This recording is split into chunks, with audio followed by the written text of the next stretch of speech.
Hey guys, welcome back to yet another video, YouTube video, and welcome to my my home and away ladder prediction for the 2021 AFL season. As we all know, the AFL season starts tomorrow night,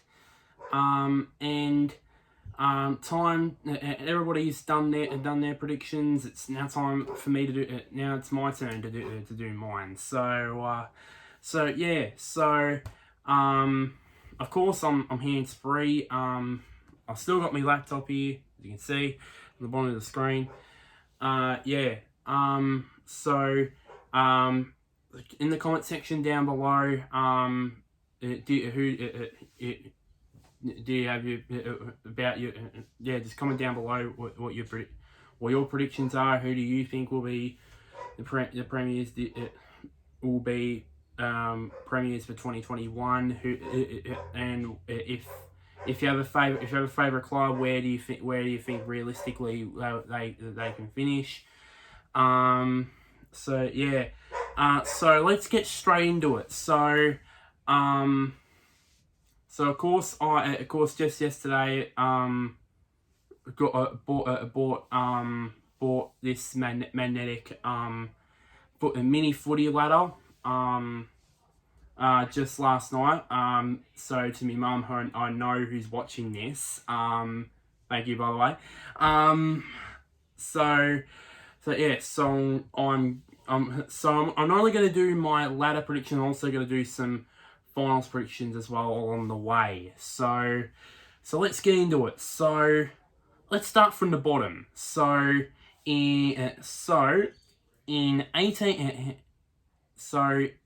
My tip to be wooden spooners this year is this team here, North Melbourne. And the reason why, and I don't think it'll be in my opinion, I don't think this is such a bad thing for North Melbourne, because I can see them, because we all know what Brisbane's done, and that it's go from wooden spooners to bottom 4, bottom 5 to then go up to top 4 in the last couple of years. I can see North Melbourne in the next 2-3 years do this, but they need to draft and play the right youngsters, which Brisbane did. Of course, they did. Of course, back to Brisbane, they drafted, of course, Hipwood, and played Hipwood, McCluggage, Berry, all these guys, and they're now considered now star players. That, as I said, that's what North Melbourne can do. But I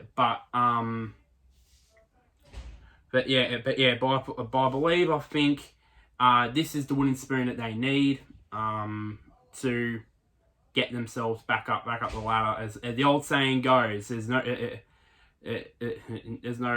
you can't go any further down than that. In 17th position, I have this team here, the Adelaide Crows, which won their first wooden spoon last season.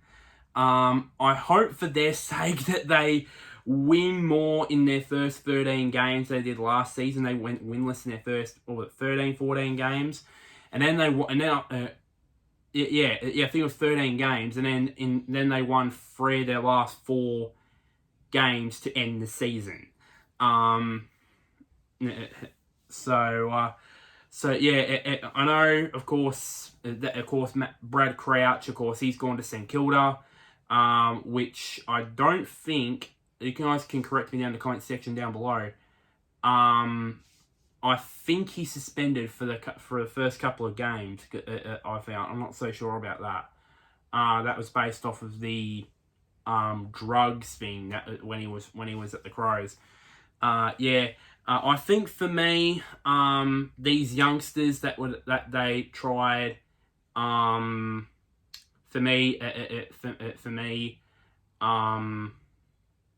They were just too inexperienced last year, and that's why they probably won the spoon. And for me, Matthew Nicks, I felt very, very, very bad for him. I mean, he was not getting any support whatsoever, and for him to get three wins in the end of a very, very dismal season. When the first time they won a game, which was against Hawthorn, I think it was in round 14. When I saw, I think everybody had a smile on their face when they saw Matthew Nicks smiling and happy after a win. We all because he wasn't enjoying it because he lost the first 13 games. But yeah, but I think the young guy, there's a one youngster by the name of Riley Kilthorpe. I think it was Telthorpe. I think it's how you pronounce it. I think he'll be unlike the others which were trialled last season. I think he can make an impact in that side. I'm hopeful that I'm for sure this might be possibly Tex Walker's final season before he retires. So I hope they send him out in that way. Hopefully we'll win. Hopefully in a final game or something like that. In sixth, so up above them in 16th, I have Hawthorn, and I think for me, I think for me the rebuild, which everyone says around Hawthorn didn't want to happen, is happening, unfortunately.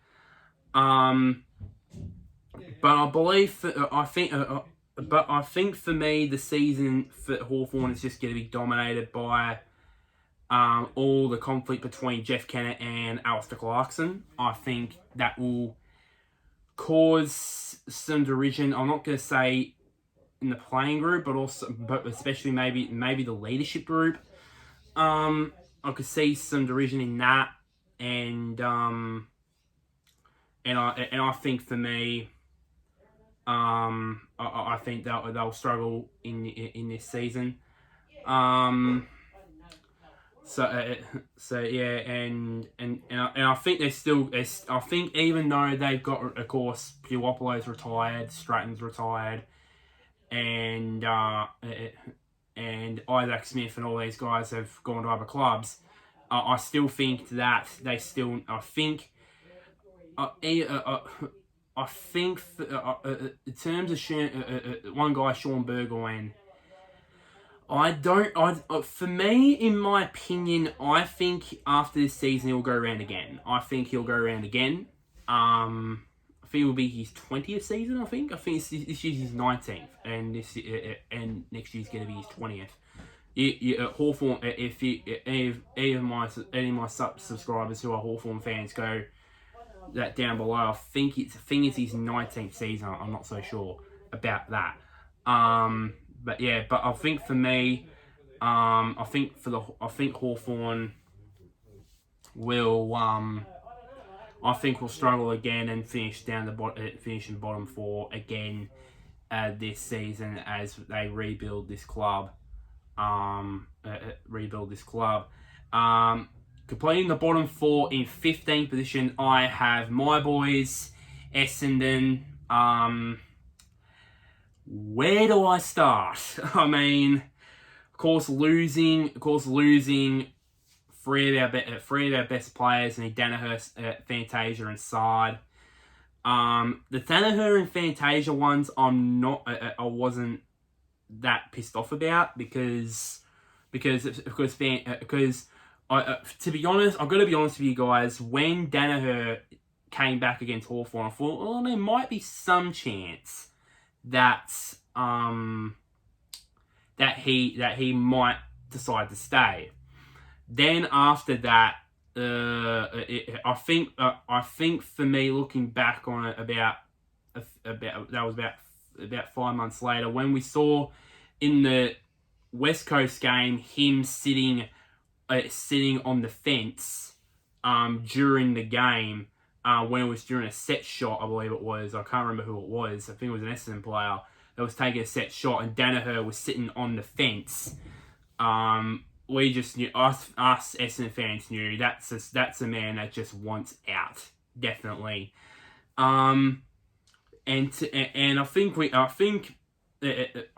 but even though and I admit to you guys that after the Hawthorn game, there might have been some chance he might stay.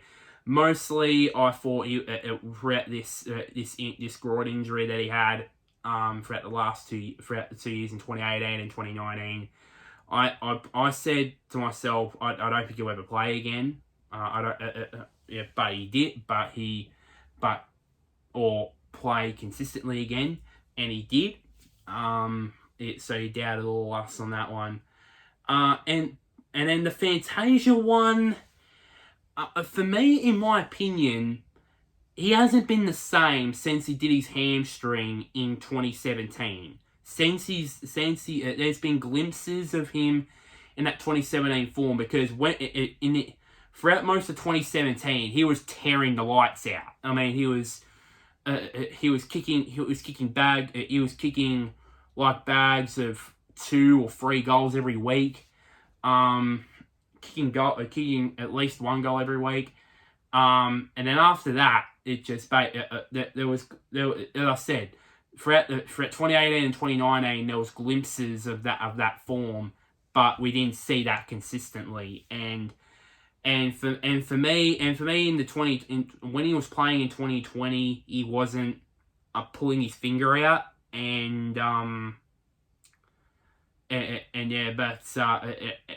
if in 2019, when it was announced, when it was rumored that he was going to travel to South Australia, to be honest, I thought, I agree with Razio. He's only just there to see his family. Then 2020, when I heard that he was going to go to Port Adelaide, I said to myself, bye-bye Razio, off you go back home, because he just wasn't pulling his finger out. The Sard one, that one hurts more than what you guys think. It hurts me more than what you guys think, because for me, it just feels like that these 3 years that Sard's had it just hasn't existed. It just has not. Just feels like someone's just threw an Adam Sard sized dagger into my heart, and basically goes and pulled it out, or just someone's just erased the memories of Adam Sard as an Essendon player from my memory. I mean, it's just absolutely ridiculous. It absolutely hurts him to see him at Carlton, and I'm going to tell you now, we all know about Josh Dunkley last year, that he was rumoured to go.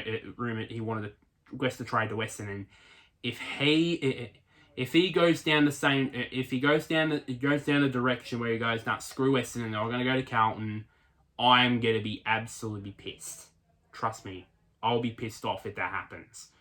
Might not because Carlton's midfield is already stacked anyway, as I'm going to say later. But still, I believe for me, I would be pissed off, to be honest. So that's the end of that for Essendon. It was a really long talk. In 14th position, some people might consider this a bit harsh. I think Melbourne will finish 14th. Why, you may ask? Well, I think Melbourne, I think what I compare this to was the Melbourne side from the late 90s to the mid 2000s. I mean, I'm saying this is a fact. 90. It started in 97. 97, they finished as Wooden Spooners. 98, they finished top 4. 99, they finished, I think it was bottom 4, something like that, because this is back when they had a 16-team competition back then. something like that, and missed the finals. 2000, of course, they finished top 4 and made the grand final against Essendon, which I'm happy about, which was the same year I was born. 2001, terrible year. 2002 made the finals, but and won the first week, but got knocked out in the second week. 2003 again, finished bottom 3, finished 14th. Then 2004 finished 5th, and then lost in the first final to Essendon, which was still to this day Essendon's last finals win. I still can't believe that it's been this long for Essendon to win a final. In 2005 and 2006, they ended up making finals, and then of course they entered this dark era where they won so many. It won about 20 bazillion wooden spoons throughout that. Well, I'm probably putting a bit of mayo on it, but there was probably about 4 or 5 wooden spoons in that time, or 3 or 4 of them in that time frame. I can see that the same thing, because I could see possibly a trend here, because of course 2018 they finished 5th. They should have been top 4. Won through to the prelim and then got smashed by eventual premiers West Coast in the prelim. Then 2019 they had an absolute shambles of a year in 2019. Absolute shambles of a year. 2020 they just missed the finals in 9th, and I think they'll have a terrible year again. And I think that it will be a terrible year again, and that would mean that the future of Simon Goodwin as coach will be at doubt if they don't make finals. I don't think you guys had watched Footy Classified. I'm recording this on a Wednesday evening. If you guys hadn't watched Footy Classified on Monday night, recommend you watching it. It was the first episode of the year. And actually, matter of fact, it's going to be Footy Classified on tonight, and the front bar is going to be on tonight. So hopefully, you guys watch that. Those 2 shows are banging AFL shows. I think. What Kane Corn what Kane Corns said about them being they're all talk, that is 100% true. It's 100% true. That's all they do. It's just talk, and talk some more. But they don't. But they as the old saying, they talk the talk, but they can't walk the walk. That's why teams like Richmond can do that now, because they can talk the talk, and then they could go out on the G or somewhere or on the ground and deliver. So I think Melbourne do have this arrogance about them that not the around the club itself, that they think, we need to play finals, we need to win finals, and hopefully challenge for the Holy Grail. Well, you have to. The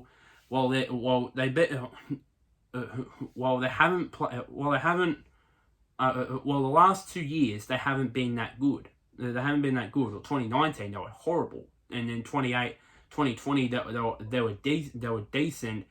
And the problem is they're not big. They're not stepping up into big occasions, because there was games last season where they could have and should have won, but they didn't step up to the challenge, and that's why they missed out in the finals. So, if they delivered it, then we would be talking about them possibly in the top 8 again, but they didn't. So yeah, in 13th position. In 13th position, I have the Sydney Swans. I think it'll be a much bigger improvement from Sydney this year. Much bigger. Much bigger improvement for Sydney this year. of course, last year they were hampered by injuries to key players like Heaney and Kennedy, and of course, Buddy Franklin, who we hope does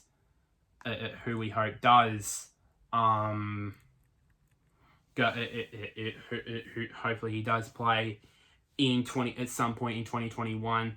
I think for me, as I said, they'll improve on the 16th place finish they did last season, only 5 wins.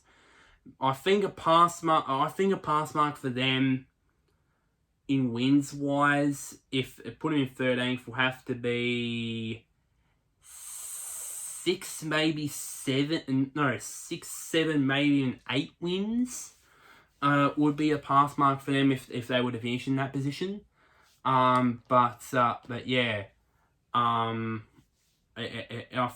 think for me, getting back star players, that were injured last year, as I said, like Kennedy and Heaney and Franklin, will definitely improve the side a lot more, and hopefully and also the youngsters as well, and also other star players as well, like Haywood, Papley, Parker, and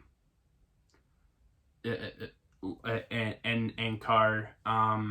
And also some of the youngsters as well. They've been trialling for the last couple of years. I think this will be the year where they'll step up and show Sydney if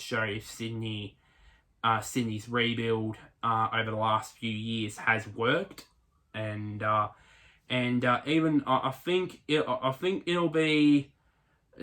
I said place them in 13th. That would mean I think it'll be a bit of a success. I think they can. I'm confident about them troubling some of the top sides on the ladder in this season. In 12th position, and the team that I think will continue their climb up the ladder with the youngsters that they've got, and maybe for some people I think I might put them a bit too high, but I think they can. I not necessarily think they'll seriously challenge for the top 8. I think they can have a serious crack at it, and that's the Gold Coast Suns. The one thing I've been very impressed with is the youngsters that they've trialled, especially last year with the likes of Anderson, Rankin, and of course Matt Rao, who probably had the 3 of the best games that a first year player's ever had, having free Brownlow votes in rounds 2, 3, and 4 before unfortunately injuring his shoulder and had to end his season prematurely. But 5 wins after coming off of, I think it was only 3 wins in 2019. That's actually a very good effort from the Gold Coast Suns, and a good credit goes to Stuart Dew for that, because after winning, I think it was losing about 13, 14, 15 games in a row, he probably would have questioned his own ability to coach a little bit, and then because I saw some of the sneak peeks of the Amazon documentary. I can't remember what it was called.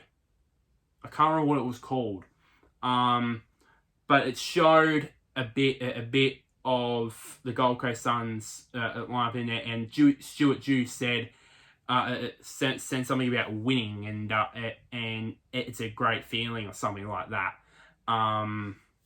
So I think for me the Gold Coast Suns, I think they've got an underrated mix of youth and experience in there. Of course, they got Wits, Swallow, Ellis. They got in, of course. Then there's Greenwood, and then they've got in Rory Atkins from the Adelaide Crows. They got that. I think it's this list is probably underrated. It's not like a big mix of youth and experience like Port Adelaide, for example. probably it's a lot best to compare those two. But I think this side's underrated, and I think they can surprise a lot of people in 2021. I think the Gold Coast Suns. Some people might say, "Oh, it's a 23 round season. Oh, it's back to 20. Oh, it's back to 20-minute matches. They're gonna struggle." Yeah, no, I think the Suns they'll get I think they'll get used to 20-minute matches very quickly and and have some success and yeah, yeah, so that's them. Now in 11th position, and I think it is the only. I think I can remember looking down here. The only side I think that so far that I tipped that made the finals last year will not make the finals this year, and that's an obvious one. Collingwood. I don't think they'll make the finals, and the reason being is I think the off-field turmoil surround, of course, their trade period, of course, letting go of Treloar and Stevenson, and then of course the future of Nathan Buckley. Of course, as everybody doesn't know, he's off contract at the end of this year as a coach, and of course we all know the resignation of Eddie Maguire as president. I think that that will take its toll on the club and for playing wise, and I believe, even though there's still got some star players in there like Sidebottom and Pendlebury and DeGoey and all that, I think that that'll be enough for them to. I think the off-field dramas and all that will make the club miss the finals. And yeah. So yeah, and I also want to explain something here, because you guys can also correct me down in the comment section down below if you guys do have this information. What is Brodie Grundy worth? I heard whispers that I think it was not a couple of years ago, a year or two ago, that I think the club offered him $5 million a year over 5 years. $1 million a year over 5 years, which is $5 million over 5 million for 5 years, $5 million, and $5 million in that time. So it's $1 million a year. Then he decided, I want 7 years and $7 million. I think it was 7 million. I think it was. I know it was 7 years, but I don't know the money. I think it was 7 million. I might need to check that at some point. But yeah, but if that is true, that is not. I don't like that. I think for me, after Grundy's disappointing 2020 season, I know it was a shortened season and of course it was at the time the game time was reduced in 2020.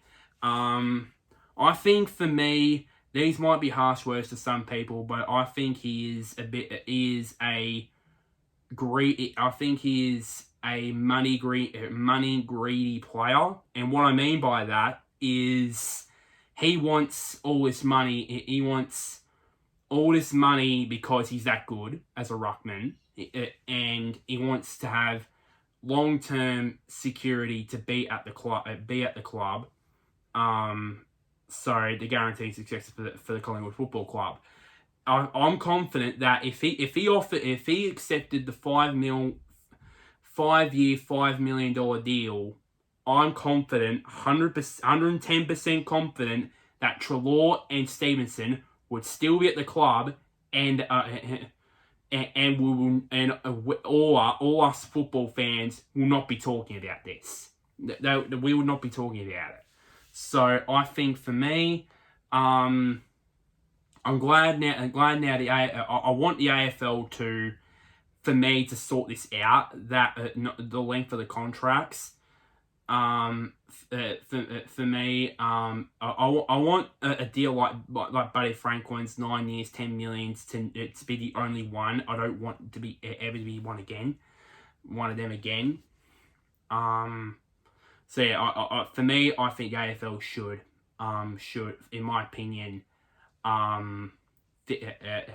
sort something out with that. Maybe have a maximum of 5 or 6 years or something like that. 5 years or and a maximum of like $1 million a year, or maximum of 1 million to 1.2 million a year. That's probably the maximum they can do. So off Collingwood, in 10th position, I have a team that slowly built as the season went on, but unfortunately they missed the finals, and that is Fremantle. Of course, they finished 12th on the ladder with 7 wins and 10 losses. Of course, they won 2 of the last 3 games to end the season. I think that it'll be a much better year for Fremantle. Of course, their last few years, since that 2015 season when they finished minor premiers and they were 1 game away from making the grand final. Since then, Fremantle have been struggling for consistency. And I think under Justin Longmuir, I think they have the potential to do something to go places in the coming years. Of course, with I think for these guys in the same boat as the Gold Coast Suns list wise, I think they're underratedly good. A good bunch of young guys and some experience as well. Of course, the experience in Mundy, Fife, Conker, McCarthy, and probably more. Alongside all these youngsters in Brayshaw, Chera, Caleb Sarong, who I think will step up another level after winning the NAB Rising Star Award last year in 2020. I'm confident he'll step up another level. And yeah, I think they will. I think they'll contend for the top 8 like nobody else does, but I believe that they'll just miss out on the finals. And speaking of just missing out, in 9th position, I have the Blue Baggers, Carlton, finishing 9th. Of course, they got bloody Sard in as well, and then they brought in Zach Williams as well to join the likes of Cripps, Curnow, or Ed Curnow, I should say, Murphy, Walsh, and Fisher, Dow, all the youngsters and young and also the experienced midfield of Carlton. And of course Sard, I think he'll probably still be doing the things that he did when he was at Essendon and the Gold Coast Suns, and that is part of the half-back line, at being a dashing half-back player. And then, of course, the forward line for me is probably quite worrying because, of course, I know Charlie Curnow, he's a long way off due to injuring his knee a couple of times in 2019 and again in 2020. Harry Mackay, I think he's injured. I don't know if he's going to play for tomorrow night. I don't know about that. There might be If he's not, then the possibility that Levi Casbolt might come in. And of course the others as well. I mean, Betsy's probably he's probably on the way out in terms of his career. In my opinion, in basically. Of course, I think he's in his late 30s in his career there. So I believe this might be also be the final swan song for Eddie in his AFL career. So that's 9 teams down. Of course, the top 8 is set, but we still don't know that as of yet. So let's get into this. So the first team, which was 8th place, the team which will finish in 8th position, and just squeezing the AFL finals, is the GWS Giants. And I think it was a very poor year for GWS. They didn't to go from grand finalists to missing the finals altogether. It was a very disappointing season for them. I think for me, Matthew Lloyd put it bluntly at the end of last season. They just never got going in the end. They even had their captain Stephen Caniglio out. Stephen Caniglio dropped from the side for one match. I believe it was against. I think it was once against one of the Perth teams. I think it was Fremantle. I think. Yeah, he got dropped for. But yeah, but I think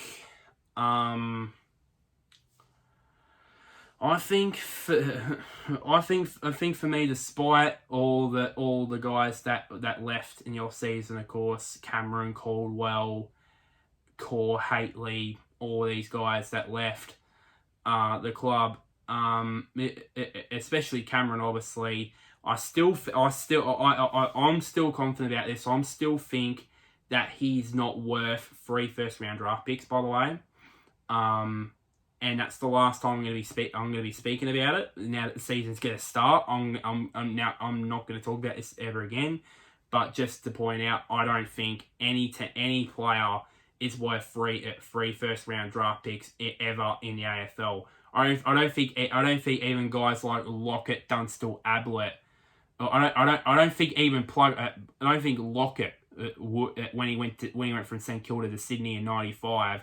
I'm interested to know what St Kilda got for him. I think got for him, and I would say not 3 first-round draft picks. I'm just gonna say that. But despite that, there's some teams like for example the Crows, when Patrick Dangerfield went to Geelong. The Crows, of course, made the finals in 2016 and 2017. They won the minor premiership and lost the grand final, and then it's been downhill ever since. I think for GWS, I think they'll only just squeeze in the finals, or only just though. In 7th position, I have the West Coast Eagles. I would have loved to have had them a lot higher, but the other 6 teams, I think, will be a lot stronger than they are. They still got a very decent list. Of course, they got and all into the park in the back line. You got McGovern, Barrass, and then of course they brought in Witherden as well from Brisbane. In the forward line, I was gonna then go to the midfield, but the forward line, of course, you got Darling, Kennedy, Ryan. You got Cripps who can play in there. You got Sheed who can play in the forward line. hybrid role of forward and midfield as well. So yeah, and then you got the star-studded midfield. Obviously, you got Shuey, you got Shuey, Gaff, Kelly, and then Yo. I think I said Yo, and then of course finally you got the Bet, and then of course you got probably at some stage. I still think he's probably the best player in the game. I said this rightly last season. That's Nick Natanui. Last year, this is the thing with him. Even though he doesn't get that many tap outs, it doesn't have much impact stats wise as Gawn, Grundy, and Goldstein do. But his impact on the game itself is probably, that's why I think he's the best impact player in the game in the game right now. And but as I said, the 6 other teams I've got to put above them are probably for me going to be a lot stronger this year, and that's why I'll probably have them in 7th. As I said at the start, I would have loved to have had them a lot higher, but probably have them maybe top 4. But I had to put them in 7th for now. In 6th position, I have my team is to probably be the most surprising team of 2021, and that is St Kilda. I think St Kilda. I think they're just getting they're simply getting better and better under Brett Ratten, in my opinion. And I think they'll be a lot closer to top 4. I think they'll finish around 4th to 6th, but like I put it in 6th, but maybe the chance to put it to be up as a 5th, or maybe inside the top, somewhere inside the top 4. There'll be a chance for that. But yeah, I think for me, St Kilda. I think the addition of Brad Crouch in that side is going to probably help them. Of course, they already got stars in the likes of Ross, Gresham, joining them in that midfield. Obviously Zach Jones, obviously. Then of course you got the forward line with of course Memory. And then you got the twin towers in Ryder and Marshall, but while both of them are not going to play not going to play in round 1, because of course Ryder's, if you hadn't noticed, he's taking a bit of a leave to spend time with his family, and of course Marshall is going to be out for another 4 or 5 weeks with an injury. So they're going to be without those two. I would assume for the first 4 or 5 weeks of the season. The big problem for me is probably their defence. I think that's probably what I'm most worried about. But I believe St Kilda will get the job. I think with the midfield and forward line, they will get the job done and hopefully finish in 6th position. As I said, I think they'll finish in 6th position. In 5th position, I have who just missed out on the top 4 will be the Brisbane Lions. As I said with West Coast, I would have loved them to put these guys in the top 4 again. But these 4 teams, I think, will be much better than them over the course of the season. I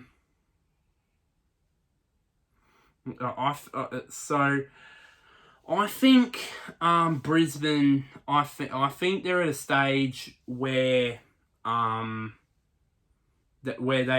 need to be, where they want to be successful after, of course, these last 2 years, of course, making the top 4, winning a final last year.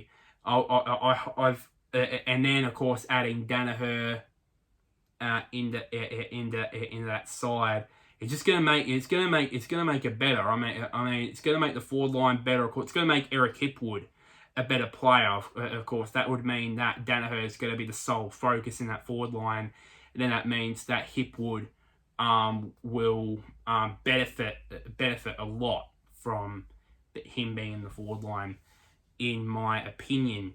So yeah, and then of course you got stars all over the park as well in the midfield. You got Neil, the reigning Brownlow medalist,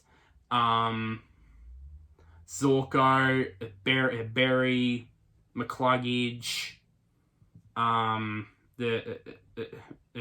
also Mitch Robinson as well. And then of course the defense, you got Andrews, Gardner, and all that. And I've also in the forward line as well, I've got a couple of smalls in there, like Charlie Cameron in there, who's got again gonna have a very good. Hopefully he'll have a very good year now that Danaher's in that forward line. I think he'll be benefiting a lot from him being up there. But yeah, I can see them being if they don't finish top 4, I could see them finish in that fifth position on the ladder at the end of the home and away season.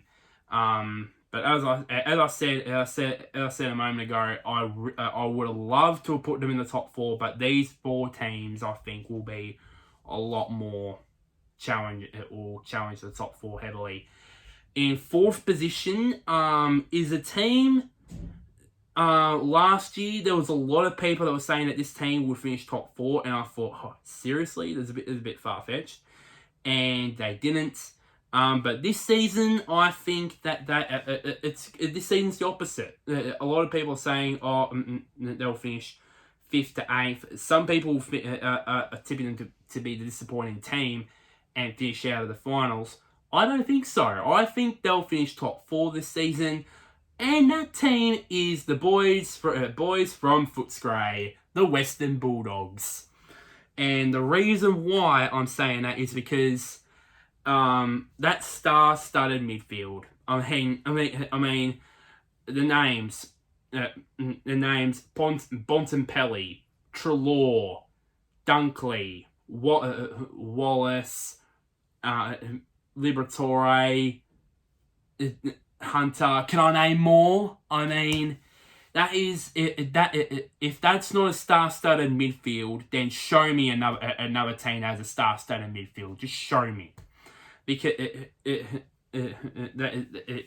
just show me. I think the forward line for me. I think the forward line will benefit a lot from. Will benefit a lot from in this star-studded midfield. I think their 2 signings are Stephen Martin and Adam Treloar. I think for me they're the 2 smartest recruits in the whole AFL. And this is the reason why. Firstly, Stephen Martin. This would mean that Tim English could go down back or can move forward and kick goals and all that. While Martin, and at the same time, Martin can be like a mentor for him because it looked like that English was struggling when he was the sole ruckman last year. That would mean that with Martin in the ruck, that would mean pressure be off him, and as I said, he can go down back or go forward and kick a couple of goals, kick a goal or 2 there. And then you get to Treloar, because I think this would be perfect, because I think what the Bulldogs for me lack is a Dustin Martin type of player where Dustin Martin can go into the midfield, and then next thing you know, in the blink of an eye, can go forward and kick goals. That's what for me the Bulldogs lack, and probably most of the other teams lack. And I'm confident that Marcus Bontempelli can be that player, and because of Treloar being in there, that would mean that could possibly mean that Bontempelli could go more as a hybrid of a midfielder / forward player, and go and kick goals, and then get like 30 touches around the ground. I'm confident that he can do that. I'm very confident in that. I'm absolutely confident in that. I'm confident in that, and I think the Bulldogs will get some. Will have some absolute success. I think for me, the Bulldogs will have the ride of their lives, as I'll show you soon when I get to finals time. You know what I mean. In third place on the ladder is the reigning premiers Richmond. The last, I think for me, the last 2 years, how appropriately that the 3 years that they've won flags, they finished top 4, and the one year that they didn't win the flag, they ended up being minor premiers. There's no doubt that they're going to challenge again. There's no doubt they're going to challenge for the flag again. Of course, with the likes of Cochin, Martin, Revolt, Lynch, Grimes, Loston, Prestia. Can I name more? I mean, there's no doubt that they're going to challenge again. And also Rioli as well, Daniel Rioli as well. I think for me, as I said, they're going to challenge again, and I could see them do. I can see them do what they did last year and have not a particularly bad start, but go like very decently, setting the house, setting the whole league on fire from the first bounce tomorrow night. But have decent win a couple of games and then lose one, and then win a game and then lose one, and then towards the end of the season they show the league why they've been the benchmark team for the last 4 years, and that's what these best dynasty sides have been, like the Geelong sides from 07 to 11, the Hawthorn three-peat side of 13, 14, 15, and of course the Brisbane Lions three-peat side of 01 to 03. They did their best work towards the end of the home and away season, gearing up to finals, and then they just basically off they go finals time and basically win the flag. So I can see Richmond doing that, have a bit of a slow start, like a decent start, but then building up towards the end of the season, home and away season, towards finals time, and yeah. In second position, I have the men from the category in Geelong. Last year, I think these last 2 years after the terrible year that was 2018 by their standards, when they finished in 8th and lost the first final in Melbourne, these last 2 years have been nobody ever expected. Nobody expected them to be the minor premiers in 2019, and nobody expected them at the same time at that year to lead at halftime against the eventual premiers in Richmond in 2019. Then this year, after round 1, probably no one expected them to make the grand final, and I think for me, and I think Geelong, with the recruits that they brought in, of course, Cameron, Higgins, Smith, and of course some of the youngsters that they've plotted, that they've got as well. They're gonna be out there fighting out for the top 4 again. There's no doubt they're gonna fight it out for top spot for the minor premiership again in 2021. No doubt about that.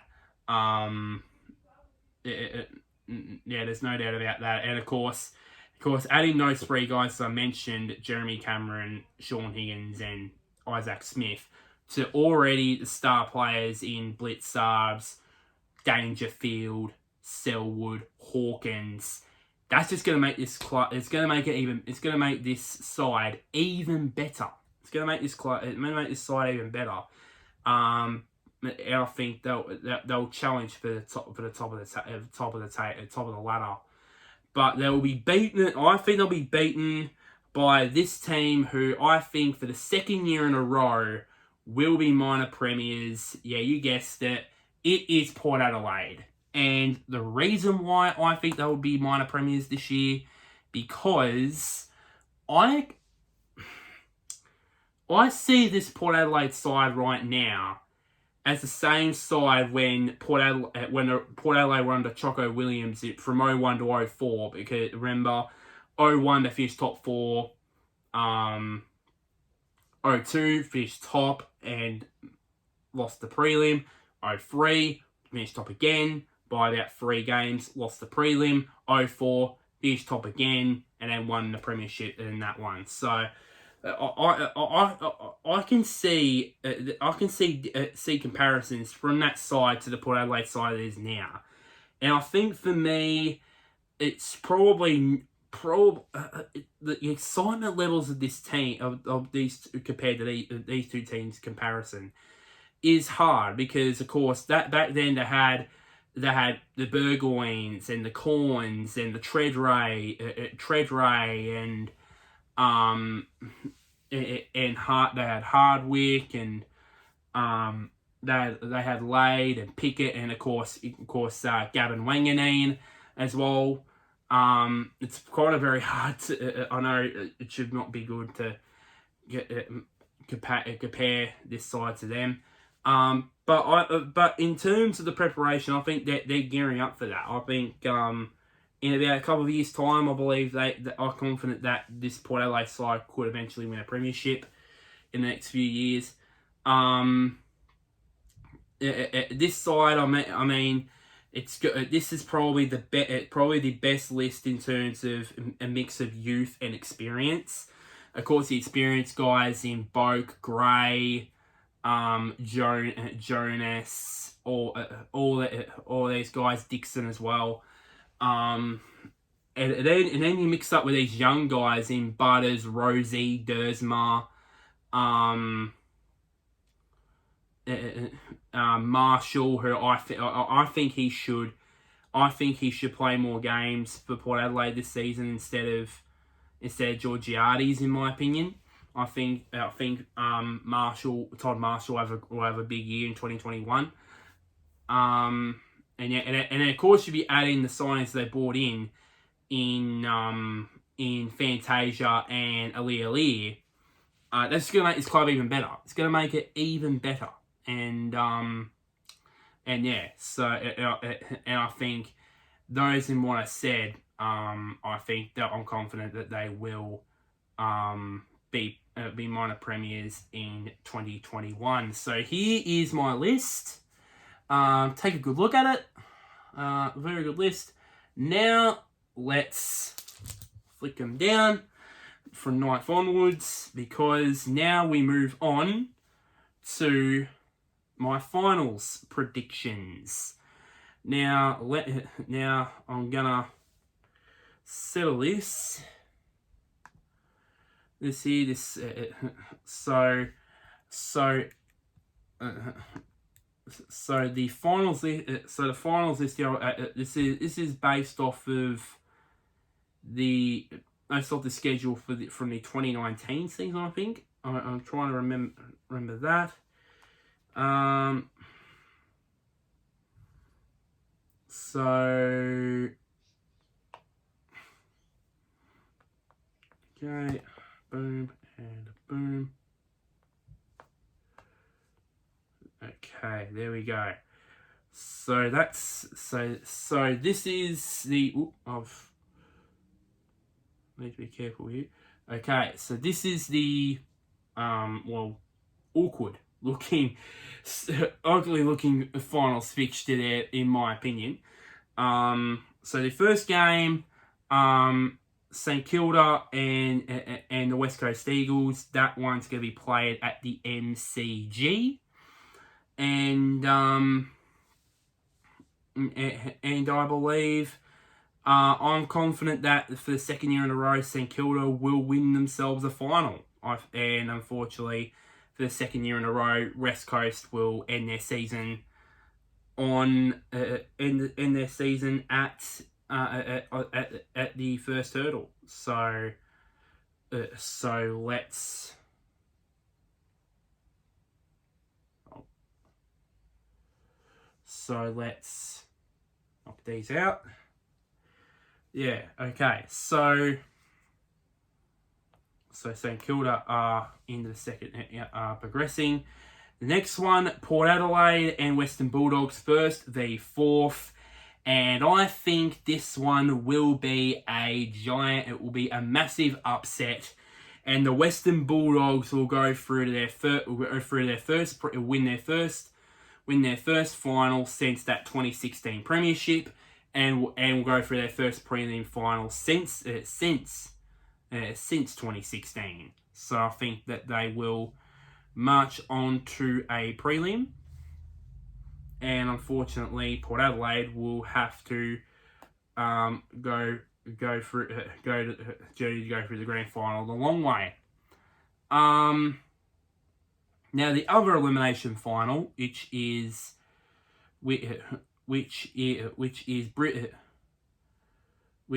Brisbane and GWS, and I think Brisbane's side, in my opinion, will be too strong, and will knock out the GWS Giants at the first hurdle. So let's bump them off, and the final game of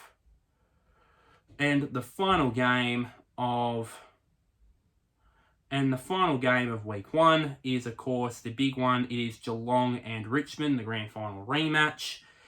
And I think this will be a massive upset. I think for the second, or sort of an upset, I think for the second year in a row, I think Richmond will have to win their way through to a premiership the long way, and they'll lose in the qualifying final. So that would mean that they'll have to first St Kilda for the second year in a row. For the second year in a row.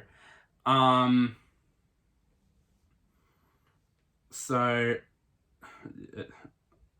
this is actually very, very awkward here. I'm still annoyed by that. So yeah, very awkward look here at the fixtures for week two. The first one, Port Adelaide and Brisbane.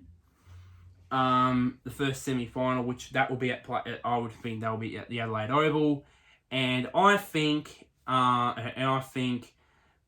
Port Adelaide will prove too strong and win their way to a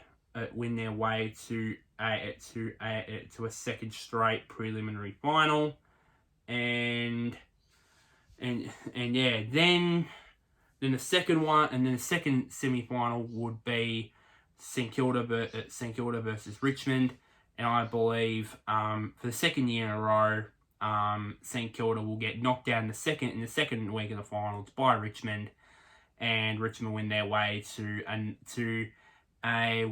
their fifth prelim final in a row. So let's knock them out. Boom. And boom. Knock them out. So that would mean that Richmond would verse the Western Bulldogs, and Richmond would versus the Western Bulldogs, and then Port Adelaide would verse Geelong in the other prelim. The first one, I think, which is the Western Bulldogs and Richmond, I think this will be. I think I'm confident that if this does play out, it'll be a bumper crowd at the MCG. I think there'll be close to probably 100,000 people there. I'm confident if this happens. One half black and white, black and yellow. The other half is blue, red, white, and blue. And unfortunately, some of my fans who are Western Bulldogs fans, unfortunately, the Bulldogs will just get knocked out, and Richmond will win their way to win their way into a third successive grand final. The other prelim final, Geelong and Port Adelaide, and I think this one is a bold prediction. I think the AFL will give in.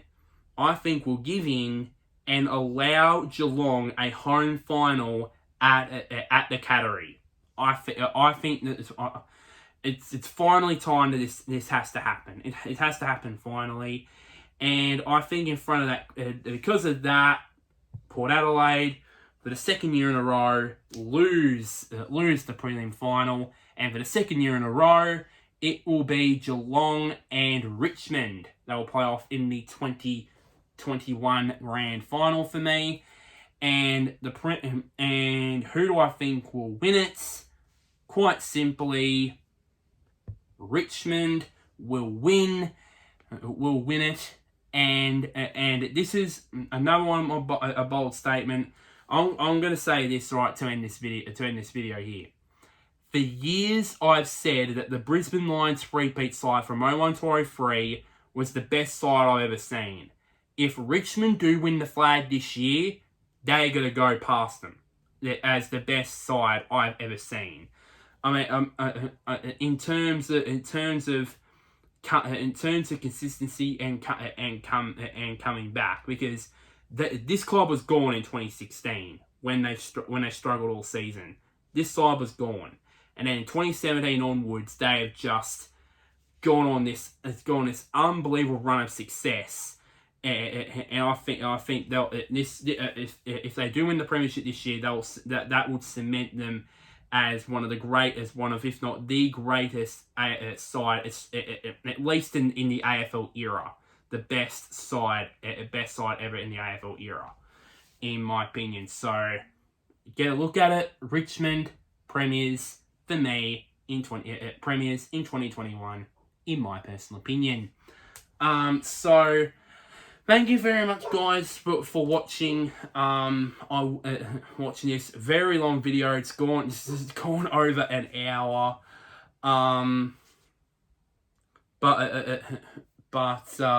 Had a few problems with the magnetic footy ladder, but of course I get through them like I always do, and yeah, so. So of course, like this video, share this to anybody that is a Richmond fan or a Geelong fan or a Western Bulldogs fan. Comment down below how your team will go in 2021, and somewhere down there is a big red button which is called subscribe. Also, click on when you subscribe, click on the notification bell and switch on notifications in settings to get notified about when I next upload. And yeah, so I will be back probably tomorrow with doing my season awards predictions or general season predictions. And yeah, so until next time, guys, I'll see yous later.